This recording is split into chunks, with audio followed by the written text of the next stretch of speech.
Mesdames et messieurs, mes chers amis, bonjour, j'espère que vous allez bien. Le Conseil constitutionnel a rejeté jeudi 25 janvier une grande partie de la loi immigration. Cette coupe à la hache était prévisible. Ainsi, ce sont 36 articles qui ont été rejetés parce qu'ils sont tout simplement anticonstitutionnels. C'est factuel, ça. Dans son entièreté, ces rejets émanent des propositions ajoutées à des fins électorales par le Rassemblement national et le groupe Les Républicains.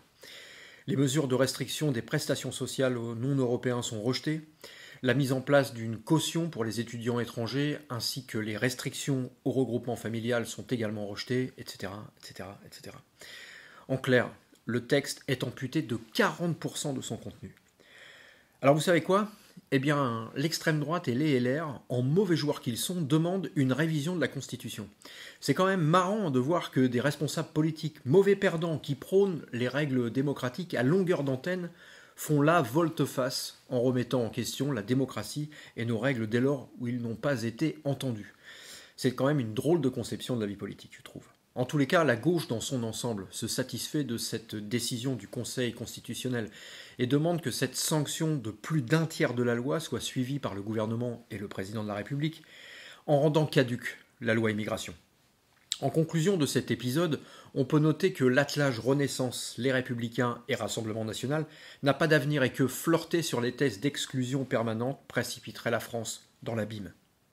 D'ailleurs, ce que les Français attendent, et c'est démontré par plusieurs sondages, ce ne sont pas les délires de l'extrême droite, mais des avancées sociales notables, courageuses et justes. Vous savez, il y a les discours et les actes. Et de ce côté-là, je vous l'ai déjà dit, mais le Rassemblement national n'est pas au rendez-vous. Qui a voté contre le blocage des prix à l'Assemblée nationale ? Le Rassemblement national. Qui a voté contre la gratuité des premiers mètres cubes d'eau pour les familles ? Le Rassemblement national.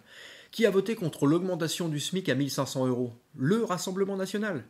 Qui a voté contre le rétablissement de l'impôt sur la fortune? Le RN. Qui a voté contre le gel des loyers? Le RN. Qui a voté contre l'indexation des salaires sur l'inflation? Le Rassemblement national. Méfiez-vous de celles et ceux qui veulent vous faire croire qu'ils soutiennent le peuple et qui en réalité soutiennent leur écurie et les plus riches de ce pays. À bientôt.